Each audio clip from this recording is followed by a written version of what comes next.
Bidang promosi doktor atas nama Muhammad Jufri Rahim, Program Studi Ilmu Pertanian, Konsentrasi Komunikasi dan Penyuluhan Pertanian. Program Pasca Sarjana Universitas Halu Oleo pada hari ini, Senin 21 Juli 2025, dimulai. Hadirin dimohon berdiri.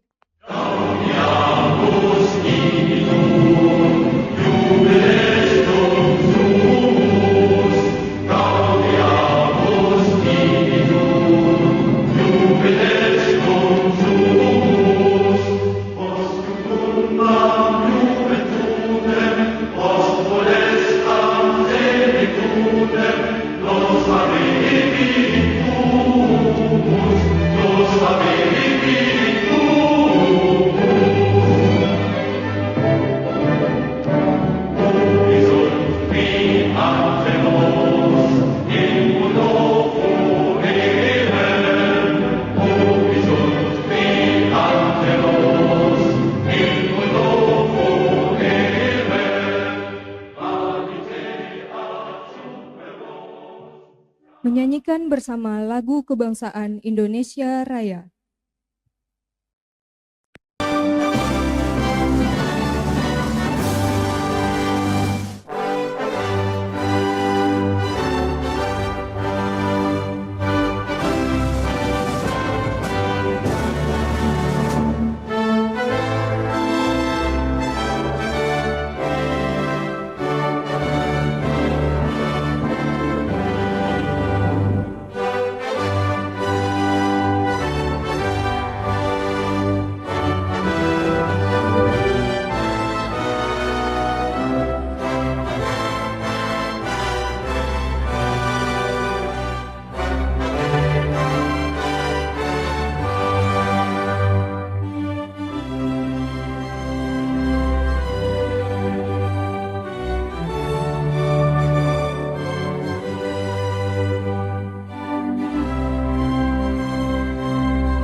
Mars Universitas Halu Oleo.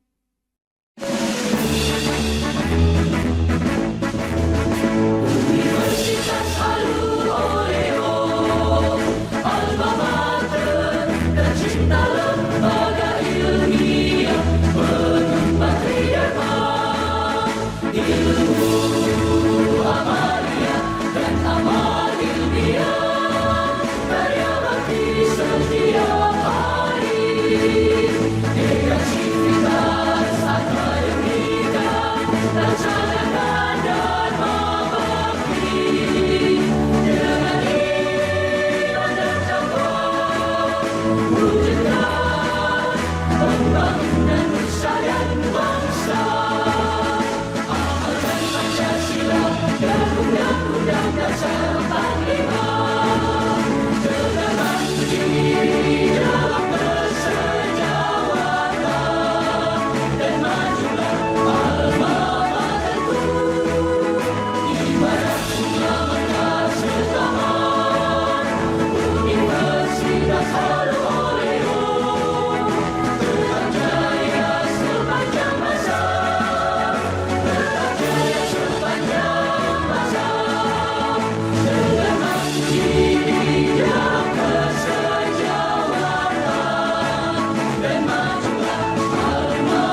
dipersilahkan duduk kembali.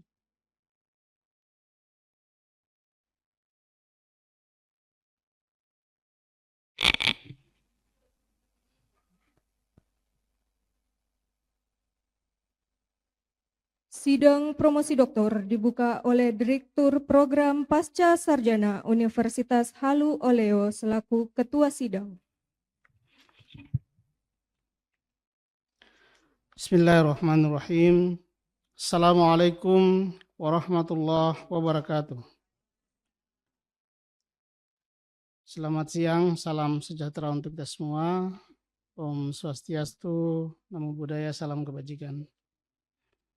Yang terhormat, yang maha terpelajar dan terpelajar, Bapak Ibu selaku promotor, kopromotor, para penguji dan sekretaris sidang, yang saya hormati Bapak Ibu pejabat lingkup Provinsi Sulawesi Tenggara, Bapak Ibu pejabat lingkup Universitas Halu Oleo, dan Bapak Ibu pejabat lingkup program pasca sarjana.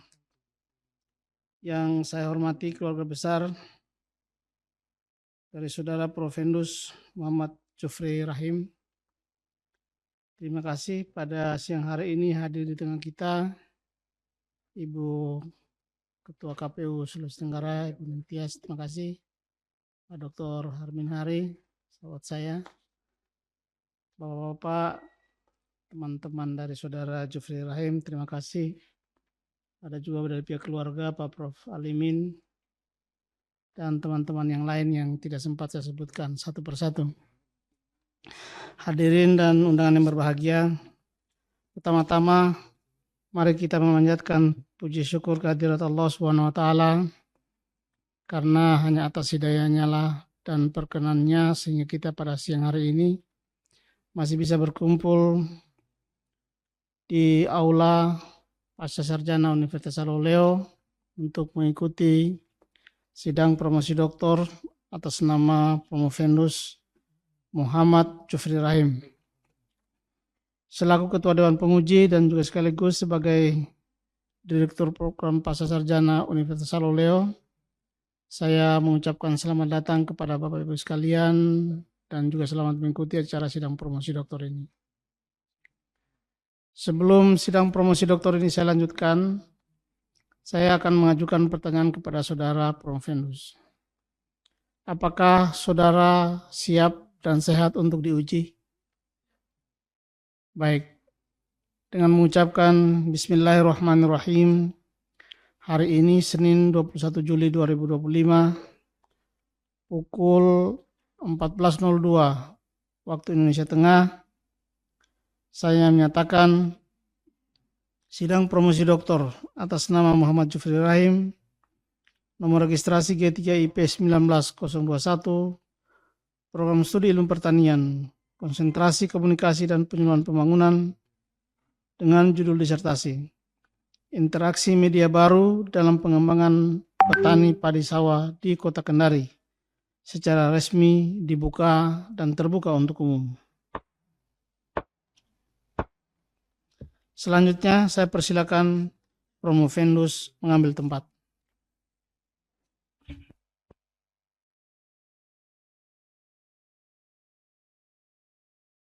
Sebelum pertanyaan-pertanyaan diajukan oleh para penguji, saya akan membacakan susunan Dewan Penguji Promosi Doktor pada siang hari ini. Ketua yang maha terpelajar Profesor Dr. Takdir Saili, Sekretaris yang maha terpelajar Profesor Analuddin PhD, Promotor sekaligus penguji yang maha terpelajar Profesor Dr. Haji Eka Swaib, Promotor 1 sekaligus penguji yang maha terpelajar Profesor Dr. Insinyur Anas Nikoyan, Promotor 2 sekaligus penguji yang terpelajar Dr. Zulfiya Larisu, penguji eksternal yang maha terpelajar Profesor Dr. Pil Sukri, ada beliau mungkin ya, sudah terkoneksi ya, beliau hadir secara online nanti ya.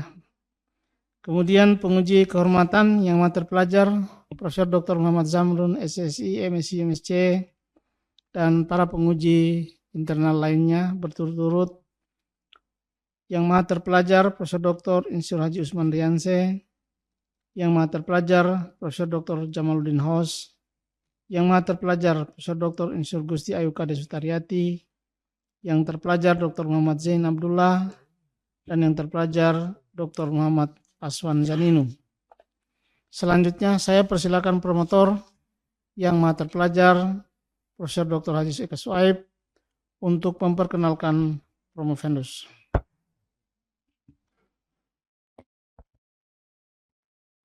Bismillahirrahmanirrahim. Assalamualaikum warahmatullahi wabarakatuh. Assalamualaikum warahmatullahi wabarakatuh. Riwayat hidup singkat promovendus Muhammad Jufri Rahim, lahir 14 Agustus 1970, anak pertama dari 5 bersaudara dari ayah Haji Rahim dan ibu Hajawa Uri.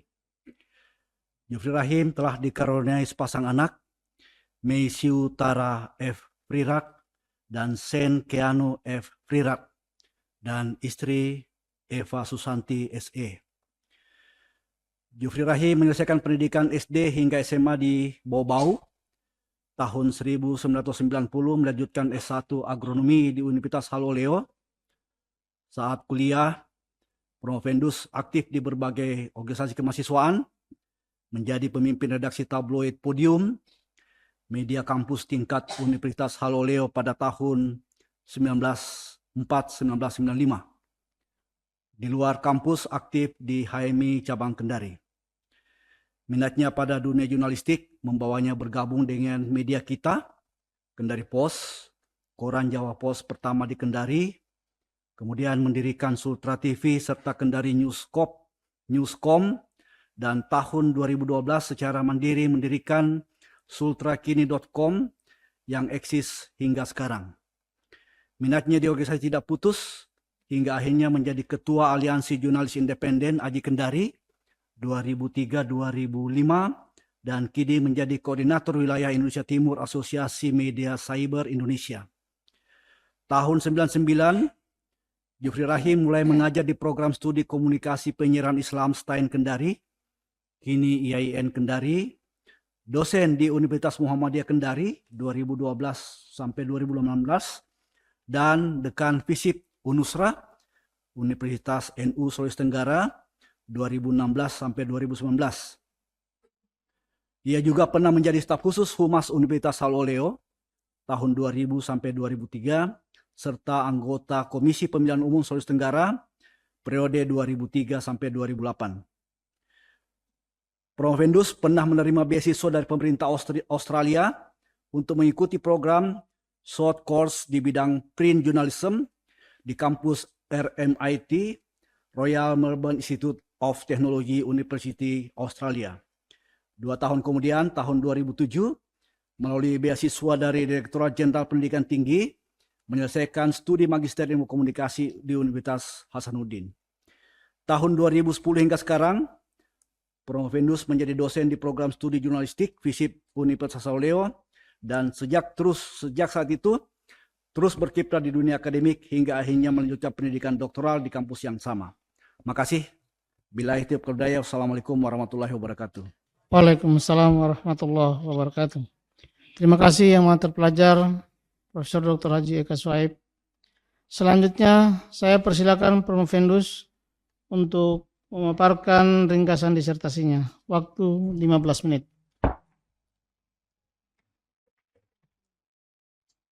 Terima kasih.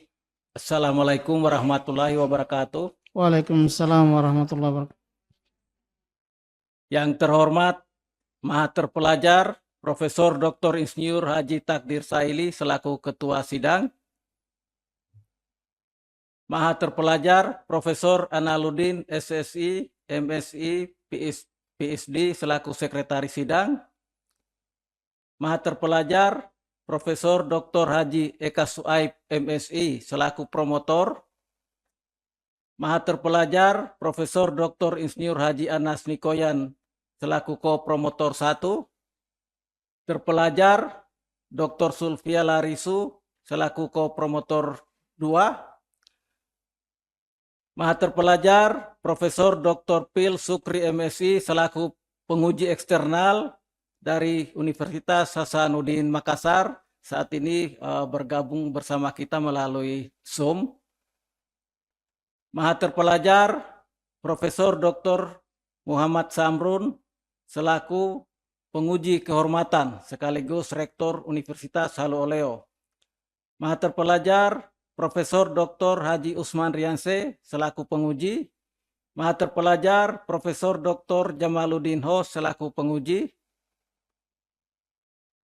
Maha terpelajar Profesor Dr. Insinyur Gusti Ayu Kade Sutriyati selaku penguji. Terpelajar Dr. Muhammad Zain Abdullah selaku penguji. Dan terpelajar Dr. Muhammad Aswan Zaninu selaku penguji. Bapak, Ibu, Saudara-saudari hadirin yang saya hormati, izinkan saya melalui kesempatan ini untuk memaparkan disertasi saya yang berjudul Interaksi Media Baru dalam Pengembangan Agribisnis Padi Sawah. Suatu studi kasus petani pada padi sawah di kawasan hinterland Kota Kendari. Adapun yang melatar belakangi penelitian ini adalah adanya perkembangan teknologi komunikasi, kemudian melihat fenomena sosial yang terjadi di daerah hinterland, khususnya di Amohalo, itu terjadi keterbatasan informasi dan ketergantungan pada penyuluh, sehingga ada dinamika baru melalui media baru. Kemudian fokus penelitian saya ada pada interaksi media baru berupa aksesibilitas, konvergensi komunikasi, pemanfaatan, dan transformasi agribisnis. Lanjut.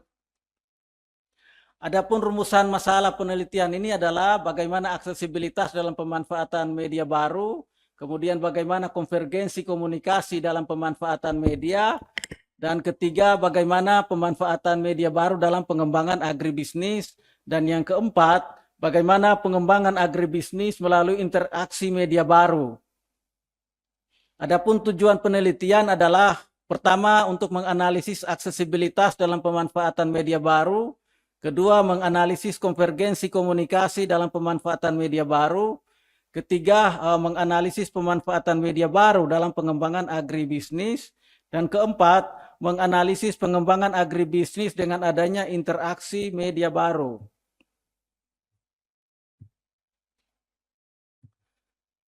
Selanjutnya, kebaruan dari penelitian ini ada dua yang saya angkat. Pertama, melihat dari interaksi media baru sendiri yang terdiri dari aksesibilitas media. Di sana akan dilihat bagaimana kemudahan akses media baru meningkatkan informasi dan konektivitas. Kemudian konvergensi komunikasi dan pemanfaatan media. Kajian ini kemudian saya coba bedah dengan pendekatan dua teori. Teori pertama adalah teori McLuhan, akan melihat perubahan media mengubah praktik dan eksistensi agriculture. Kemudian teori Rogers, teori inovasi, difusi inovasi, di mana inovasi media akan menyebar dan diadopsi dalam agribisnis. Saya hubungkan dengan pengembangan agribisnis dalam 5 subsektor, yakni penyediaan saprodi, proses produksi, agroindustri, pemasaran, dan penunjang. Adapun tinjauan pustaka, saya melihat menggunakan pendekatan dua teori besar tadi, yakni teori determinis teknologi dari McLuhan, ini teori tahun 62. Konsepnya McLuhan mengatakan bahwa the medium is the message, bahwa media itu sendiri lebih berpengaruh dalam membentuk masyarakat dibandingkan isi pesan yang disampaikan. Ada 3 prinsip dasar teori ini. Pertama, menyatakan bahwa teknologi menyebabkan perubahan budaya. Kemudian perubahan komunikasi membentuk eksistensi manusia. Dan yang ketiga, bahwa manusia membentuk alat, kemudian alat itu membentuk manusia. Nah, kemudian teori kedua saya menggunakan Rogers, teori difusi inovasi. Di situ mengatakan bagaimana produk inovasi atau media menyebar oleh individu atau kelompok melalui interaksi sosial. Nah, proses adopsinya sendiri ada 5 tahapan. Knowledge, persuasi, decision, implementation, dan confirmation. Nah, kemudian saya hubungkan dengan aksesibilitas. Aksesibilitas saya menggunakan teori Mason and Renin. Kemudian konvergensi komunikasi sendiri saya menggunakan teori dari Negroponte dan Jenkins. Kemudian pemanfaatannya saya menggunakan teori Burnett, itu teori terbaru tahun 2024. Nah, kerangka pemikiran, lanjut. Nah, interaksi media baru dalam usaha petani saya melihat pertama saya menghubungkan aksesibilitas dengan pemanfaatan. Aksesibilitas ada 3 fokus, ada kemudahan, ada sistem, dan jaringan. Dari kemudahan ini kemudian menjadi tiga bagian, terdiri dari responsif, universal design, dan interaksi platform. Bagian-bagian ini saya coba teliti, saya hubungkan dengan pemanfaatan termasuk ide, produk, dan kerjasama. Seterusnya pada rumusan masalah yang kedua, konvergensi komunikasi, saya melihat digitalisasi konten, kolaborasi, inovasi, dan peningkatan komunikasi, bagaimana dimanfaatkan untuk melahirkan satu ide, produk baru, dan kerjasama di lingkungan petani.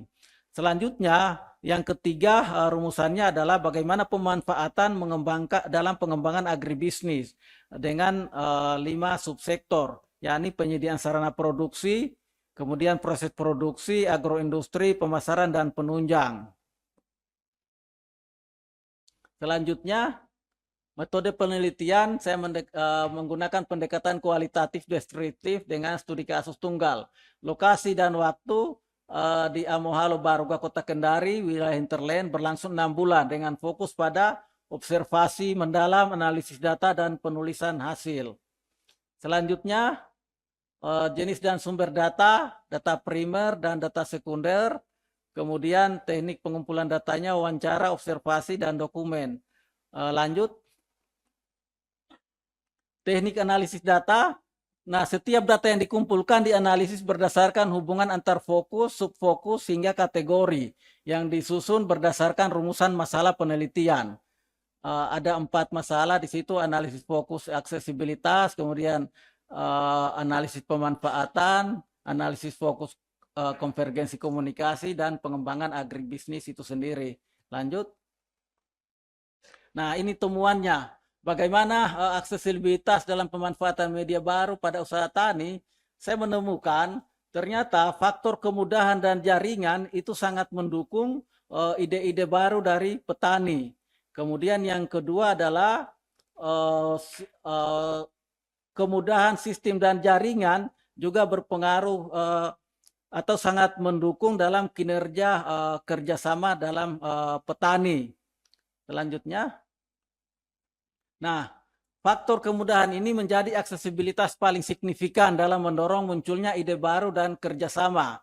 Nah, di mana kemudahan adaptasi terhadap platform populer seperti WhatsApp dan Facebook itu sangat mendorong proses pertukaran informasi secara partisipatif dan tidak hierarkis. Kemudian jaringan itu turut memperkuat kontribusi terhadap ide dan kolaborasi. Kemudian sistem khususnya dalam aspek adaptabilitas itu merupakan satu-satunya variabel yang berdampak positif terhadap ide dan kerjasama. Nah, implikasi teori dari temuan ini bahwa teori Rogers menekankan pentingnya sistem sosial dan infrastruktur teknologi sebagai faktor utama difusi. Dalam temuan ini, sistem teknologi justru tidak berkontribusi kuat, utamanya soal keamanan dan keandalan. Sebaliknya, faktor interaksi sosial dan kemudahan antarmuka itu lebih dominan. Kemudian, selaras pula dengan teori McLuhan yang menyatakan bahwa the medium is the message, yakni karakteristik medium seperti WA, Facebook yang familiar bagi petani itu lebih penting dari isi. Namun temuan ini justru menunjukkan bahwa isi tetap tergantung pada aksesibilitas desain. Bukan hanya jenis medium itu sendiri. Ini menandakan bahwa McLuhan kurang mengakomodasi nilai adaptasi kontekstual lokal dalam praktek pertanian berbasis komunitas. Selanjutnya pada temuan yang kedua terkait konvergensi komunikasi dalam pemanfaatan media baru, saya melihat dalam digitalisasi konten, kemudian kolaborasi dan inovasi, kemudian peningkatan komunikasi itu merata dalam kontribusinya dengan pemanfaatan ide, produk dan kerjasama. Lanjut. Nah, jadi 4 subfokus konvergensi tadi secara konsisten berkontribusi positif terhadap lahirnya ide dan kerjasama dalam pemanfaatan media. Lanjut. Nah, implikasi teorinya tidak sepenuhnya sejalan dengan teori Rogers, khususnya pada aspek kecepatan adopsi inovasi. Dalam praktik, kehadiran media baru bukan langsung mempercepat inovasi teknis atau produk, namun lebih pada penciptaan ruang dialog dan kerjasama sosial terlebih dahulu. Artinya, difusi inovasi bersifat progresif sosial, bukan inovatif teknologis secara langsung. Nah, ini juga lebih sejalan dengan teori McLuhan yang menegaskan bahwa karakter medium menentukan transformasi sosial. Di sini media berperan bukan sebagai penyampai pesan, tapi sebagai pencipta ekosistem ide, tempat terjadinya dialog, kolaborasi, dan pertukaran pengalaman petani secara real time. Namun, kritik terhadap McLuhan tetap muncul karena konten dan nilai lokal tetap menjadi kunci keberhasilan, bukan semata bentuk media. Lanjut. Rumusan yang ketiga soal pemanfaatan media dalam pengembangan. Juga ide baru dan kerjasama berkontribusi pada 5 subsistem, hanya berkontribusi pada 3 subsistem agribisnis, yakni penyediaan saprodi, proses produksi, dan pemasaran. Lanjut. Nah, ide baru dan kerjasama berkontribusi dalam 3 subsektor utama, penyedia saprodi, proses. Nah, media seperti YouTube dan WA ini menginspirasi perubahan metode tanam dan memfasilitasi kolaborasi teknis secara informal. Subsektor agroindustri dan penunjang belum menunjukkan integrasi efektif dengan media baru, karena tidak ada kontribusi nyata dari media baru terhadap lahirnya produk baru. Lanjut. Nah, dalam implikasi teori, ini tidak seiring dengan teori Rogers. Dalam aspek trialability dan observability, menurut Rogers, adopsi inovasi diperkuat jika mudah dicoba dan hasilnya dapat diamati. Tetapi, meski media baru menyediakan akses luas terhadap ide dan inspirasi, hasil konkret berupa produk atau transformasi agroindustri tidak muncul. Artinya, adopsi tertahan oleh keterbatasan struktur kelembagaan dan tidak adanya integrasi sistem formal.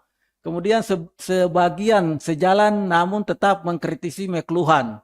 Media digital memang berperan sebagai pesan itu sendiri, memicu transformasi sosial. Namun di sisi lain temuan ini menunjukkan bahwa konten dan relasi sosial tetap menentukan dampak. Media baru tanpa struktur kelembagaan tidak mampu mendorong perubahan dalam sektor agroindustri dan penunjang.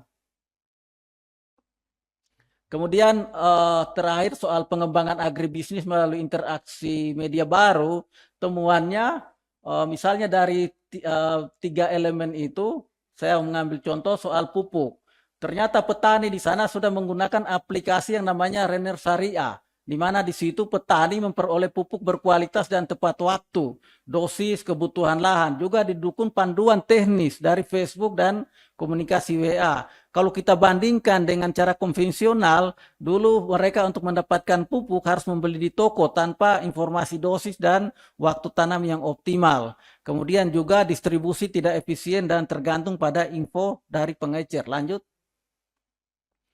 Ini contohnya aplikasi Renner Syariah, petani tinggal melihat di aplikasi kemudian memilih produknya, dalam waktu singkat produk itu sudah sampai ke hadapan mereka. Nah, kemudian cara penggunaannya mereka juga kemudian tinggal melihat melalui aplikasi sehingga sangat menuntun. Lanjut. Kemudian temuan pada proses produksi, misalnya pada pola tanam. Dengan media baru mereka mengikuti panduan tanam atau sistem intensifikasi yang didapat dari media sosial. Kalau cara konvensional mereka menggunakan pola yang tidak disesuaikan dengan kondisi musim atau jenis tanah. Lanjut. Kemudian ini masih terkait dengan hasil produksi mereka. saya mengambil data 5 tahun terakhir, ternyata menunjukkan dinamika hasil panen padi yang fluktuatif, tetapi ada peningkatan kalau kita ambil rata-ratanya. Lanjut. Temuan pada agroindustri, mereka juga petani itu dengan media baru, mereka misalnya bisa menonton tutorial di YouTube dan membuat alat sendiri. Itu ada gambar, itu mereka membuat alat namanya Combine Mini. Ini berdasarkan panduan YouTube. Alat ini untuk alat panen. Lanjut. Kemudian pada pemasaran dari 3 aspek, misalnya soal jangkauan, saya jelaskan sini, melalui media sosial mereka bisa memperluas jangkauan komunikasi ke calon pembeli di luar komunitas lokal mereka.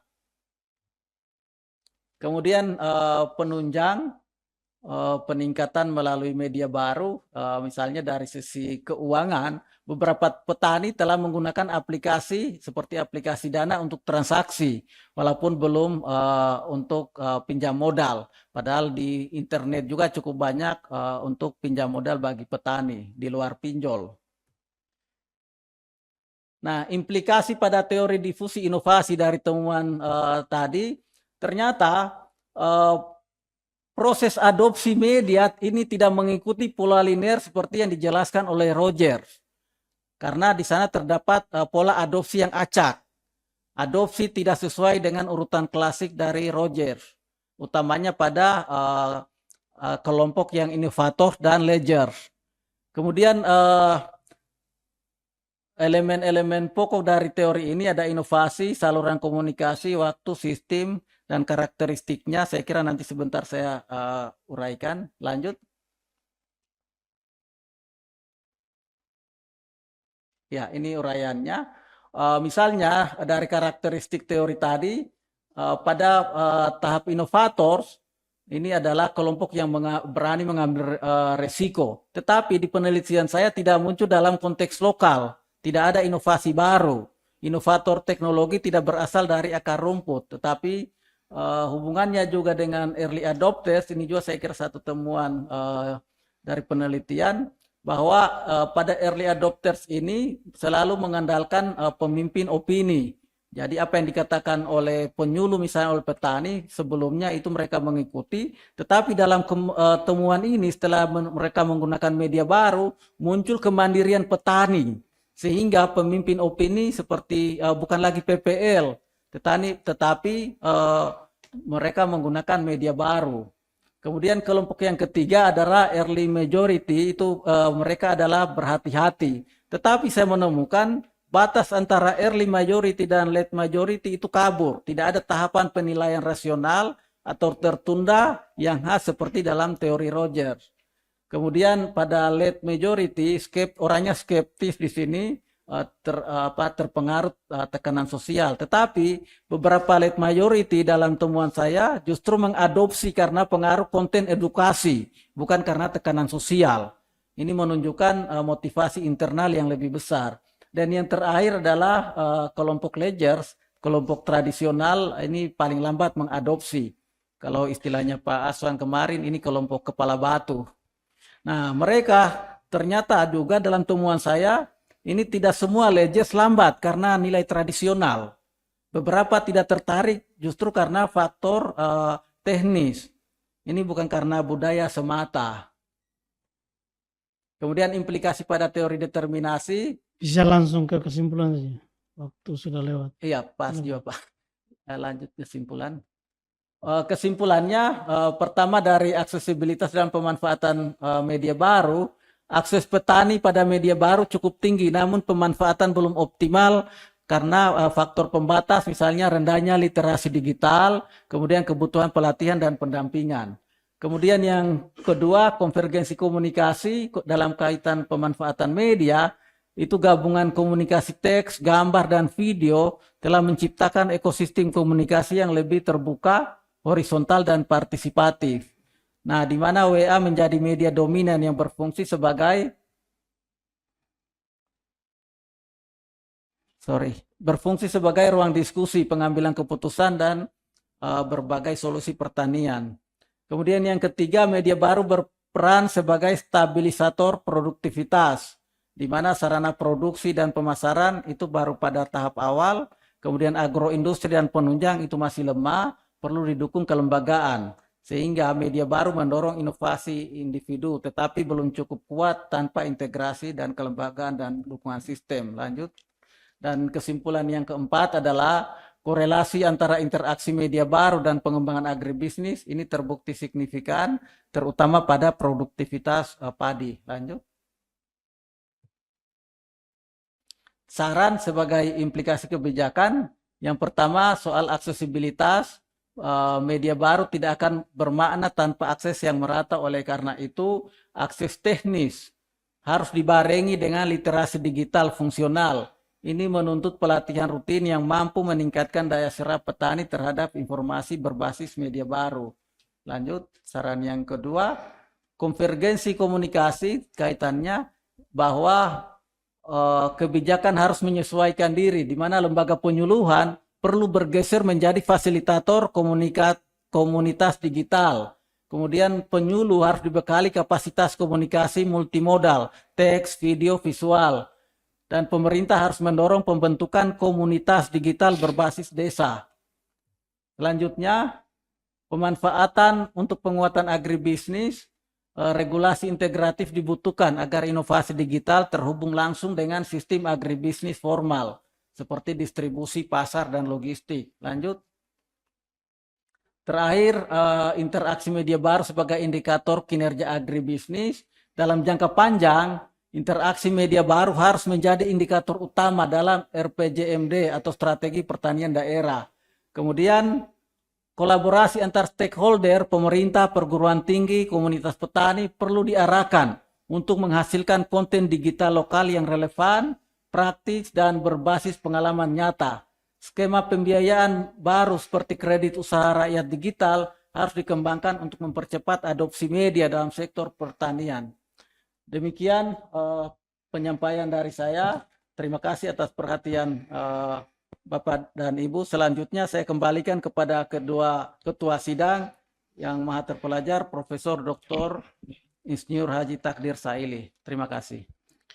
Baik, terima kasih Prof. Fendus atas pemaparan ringkasan disertasinya. Selanjutnya saya persilakan ke promotor 2 sebagai penguji yang terpelajar Dr. Zulfia Larisu untuk mengajukan pertanyaan kepada Prof. Fendus. Waktu 7 menit. Ya, baik. Terima kasih pimpinan sidang. Saudara Prof. Fendus, Muhammad Jufri Rahim, selamat. Anda sudah sampai pada titik akhir dan Anda berada di kursi panas hari ini. Ya. Baik, terima kasih. Izinkan saya menguji lebih dahulu. Saudara Prof. Fendus, bisakah Anda menekankan kembali ya terkait dengan hal baru dari temuan yang sudah dilakukan dari penelitian Anda? Dan bagaimana Anda mendampingkan hasil penelitian terdahulu dengan hasil penelitian Anda selain dari teori Roger dan McLuhan? Saya persilakan. Terima kasih yang terpelajar Dr. Zulfia Larisu. Jadi untuk hasil penelitian ini khususnya dari konsep McLuhan yang tadi saya sudah uraikan lebih banyak, bahwa itu petani lebih mengandalkan misalnya media baru berbasis WA, YouTube, bukan lagi tetap muka langsung. Kemudian ada perubahan-perubahan pola waktu kerja dan pengambilan keputusan berbasis notifikasi WA misalnya. Ini adalah temuan-temuan baru dari penelitian ini, temuan di lapangan. Kemudian juga petani melihat dan meniru praktik dari luar wilayah melalui layar ponsel, itu mungkin sederhananya. Tetapi kaitannya dengan hasil riset lainnya tentunya akan dilihat lagi apa yang saya sampaikan sebagai sebuah kelemahan daripada implikasi dari teori penggunaan media baru itu tentunya ini nanti akan disempurnakan melalui riset-riset selanjutnya. Demikian. Ya, terima kasih. Pertanyaan saya kedua. Bagaimana Anda melihat hasil penelitian Saudara Promovendus untuk ke depannya? Apakah bisa memberi kontribusi terkait perkembangan ilmu Anda atau secara praktis bagi stakeholder atau para petani di lokasi yang berbeda? Silakan. Ya, tentu saja kalau kita melihat hasil pemaparan tadi cukup banyak membawa dampak positif terhadap penggunaan media baru ini.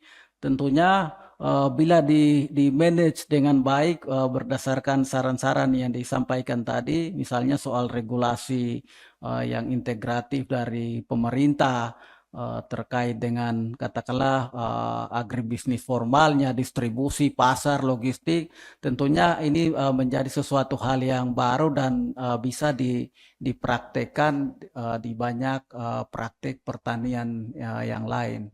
Demikian. Pertanyaan ketiga.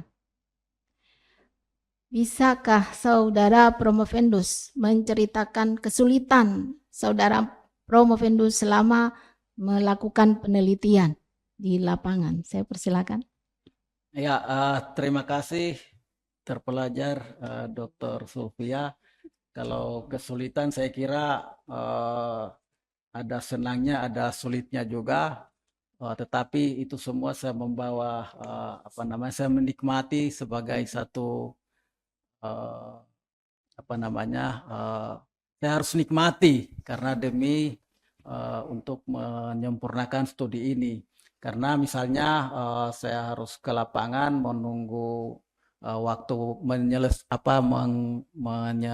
menyesuaikan dengan kesibukan petani di lapangan.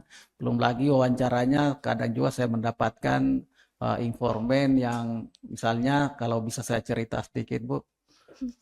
Misalnya saya tanya soal hasil panen mereka, justru mereka hanya menyebutkan oh ya terakhir saya panen itu 135 karung. Nah, saya tanya berapa beratnya, dia enggak tahu. Tapi kalau saya timbang katanya naik 2 karung itu kadang 70 kilo. Jadi saya harus konversi sendiri. Itu mungkin hal-hal teknis yang tapi menurut saya ini juga satu pengalaman untuk kita berhadapan dengan petani secara langsung. Terima kasih. Ya.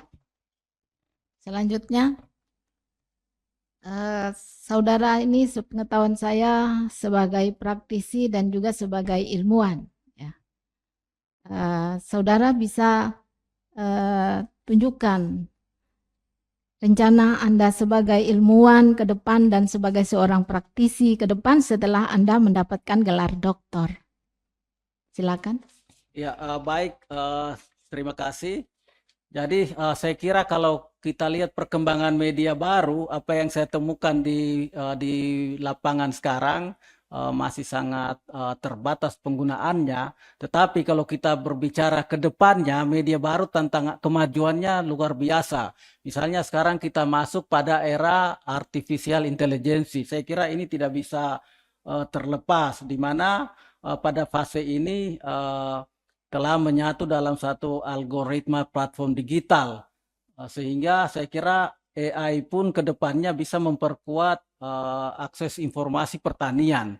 Karena kita membayangkan melalui YouTube saja, melalui WA, melalui Facebook, mereka sudah banyak melakukan inovasi-inovasi. Apalagi kalau sudah masuk ke tahap AI misalnya.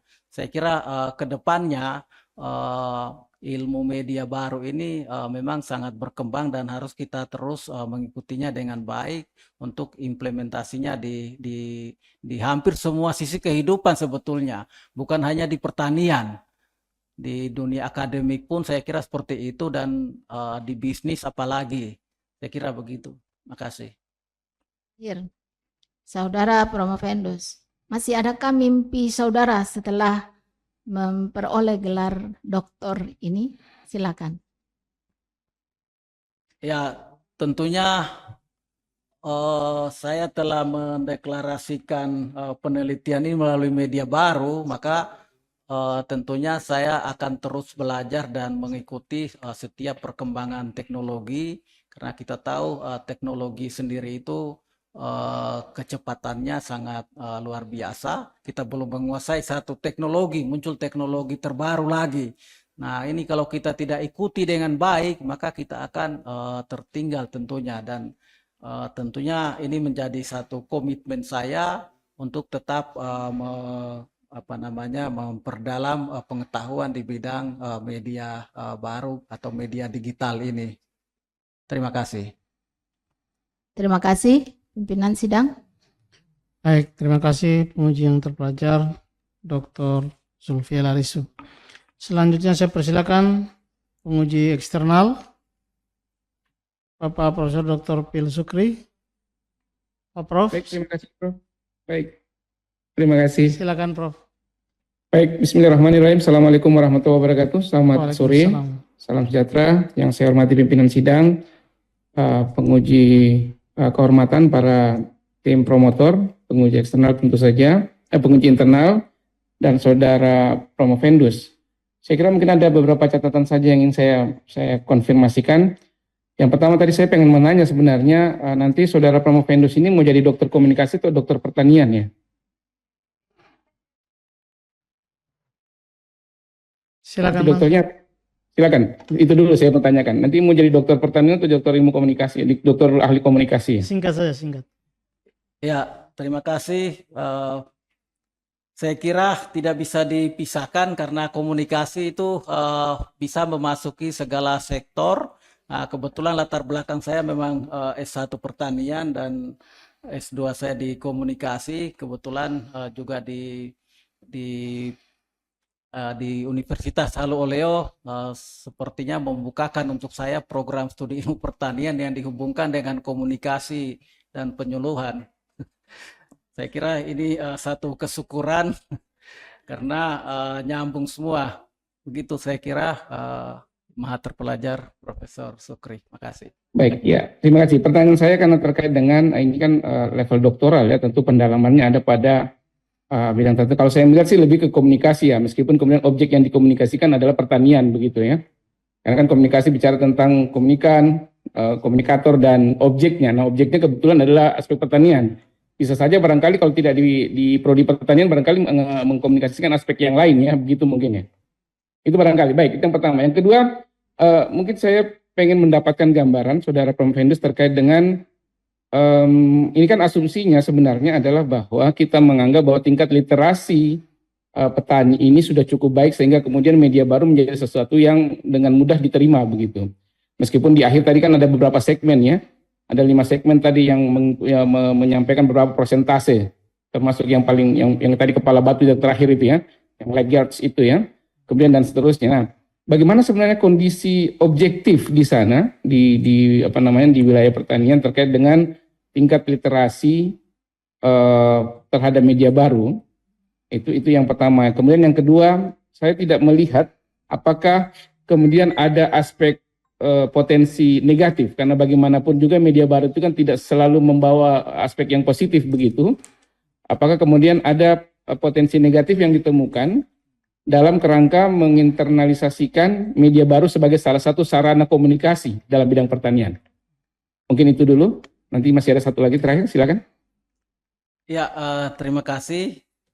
Terkait dengan literasi, memang tadi saya mengemukakan bahwa masih dibutuhkan literasi yang baik di kalangan petani dalam pemanfaatan media baru ini.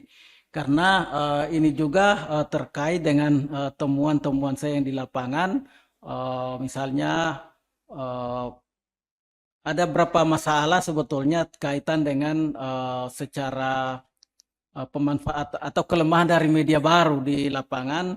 Misalnya di kalangan petani itu terjadi semacam self-experimentation, eksperimen sendiri petaninya melalui media baru.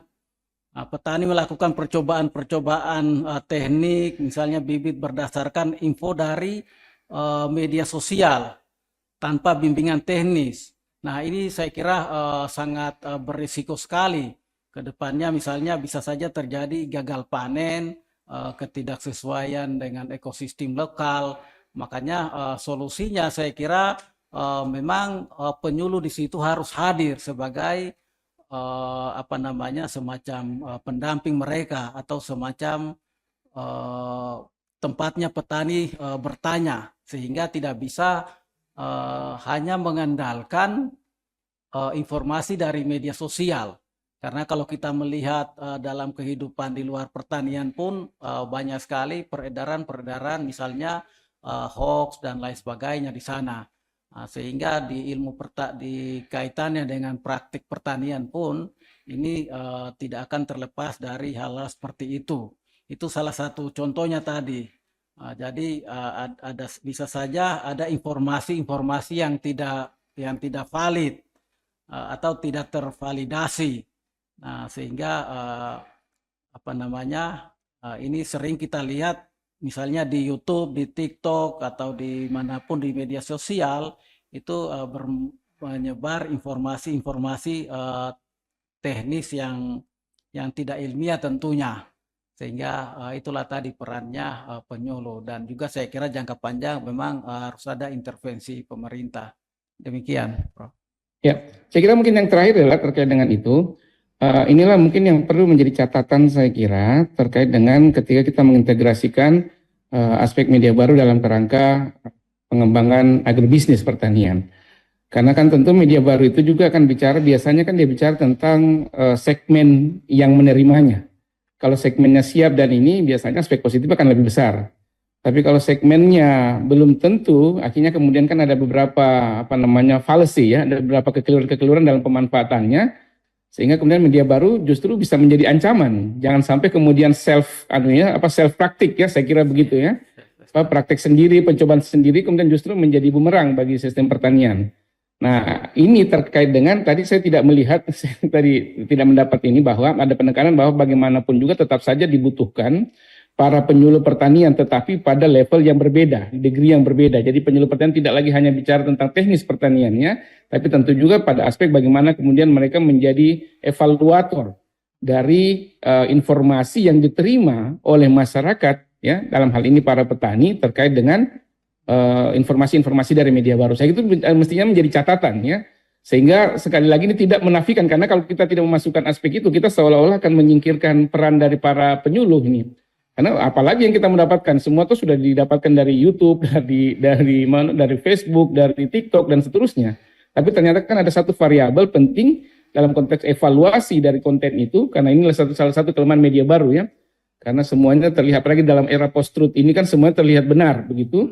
Sehingga tentu masih ada aspek di mana para penyuluh kemudian memegang peranan sangat penting. Mungkin ada pergeseran dalam konteks derajat penyuluhannya. Jadi tidak hanya sekali lagi pada aspek teknis seperti yang mungkin bisa didapatkan informasinya dari media baru, tetapi termasuk pada konteks membantu mengevaluasi informasi yang diterima. Saya kira mungkin itu catatan saya terkait dengan disertasi ini barangkali. Mungkin dari saya cukup Pak Ketua. Mohon maaf kalau ada yang keliru. Terima kasih. Saya kembalikan. Assalamualaikum warahmatullahi wabarakatuh. Waalaikumsalam warahmatullahi wabarakatuh. Terima kasih Prof. Phil. Selanjutnya saya persilakan penguji yang terpelajar Dr. Muhammad Aswan Zaninu. Silakan, waktu 7 menit. Ya, terima kasih Pak Ketua. Yang saya hormati Bapak Promotor, Co-Promotor, Bapak Dewan Penguji, kemudian peserta yang hadir saat ini, Saudara Promovenus. Saya ingin menyampaikan dua pertanyaan. Saya mulai dari satu yang krusial menurut saya, yang berhubungan dengan teori yang saudara persoalkan. Memang teori ini tidak secara langsung saudara persoalkan, tapi itu mengemuka dan terus diulang hingga akhir paparan saudara. Tadi saudara bilang tentang teori difusi inovasi, ada part yang menjadi catatan saudara. Ada bagian yang menurut saudara itu mesti dibenahi atau tidak terkonfirmasi, yaitu sistem teknologi. Sebagai seorang ilmuwan atau sebagai orang yang berkecimpung di bidang ini dan lama melakukan studi di bidang ini, apa catatan saudara atas teori yang dikemukakan oleh Rogers ini? Mengingat usia teori ini sudah 6 dekade, dan saya sangat berharap saudara bisa memberi catatan ilmiah untuk koreksi atau mungkin membantah teori ini. Silakan saudara. Ya, terima kasih yang terhormat terpelajar Dr. Aswan Saninu. Kaitan hasil riset ini dengan teori difusi inovasi tadi sudah banyak saya mengemukakan, tapi dapat saya jelaskan secara ringkas mungkin bahwa ternyata saya menemukan banyak premis-premis baru dalam penelitian ini, sehingga menurut saya teori difusi inovasi ini mungkin perlu dilakukan penafsiran ulang. Karena memang kita tahu teori ini lahirnya kan tahun 1964, kemudian diperbarui oleh Rogers sendiri 2003, tapi saya lihat dengan hadirnya media baru memang banyak hal yang perlu ditafsirkan kembali. Saya mengambil contoh. Dalam inti teori ini ada yang kita kenal, yang Rogers memperkenalkan namanya kurva S. Ini terkait untuk menggambarkan tingkat adopsi kumulatif dari penerima inovasi itu sendiri. Teori kurva S itu bahwa adopsi itu awalnya berjalan lambat, kemudian setelah itu berjalan cepat, dan kemudian berjalan lambat lagi dengan munculnya ledger tadi. Ternyata dalam temuan saya, misalnya pada inovator tadi, itu tidak muncul dalam konteks lokal, karena tidak ada inovasi baru di sana. Inovator teknologi itu, seperti yang saya katakan tadi, tidak berasal dari akar rumput.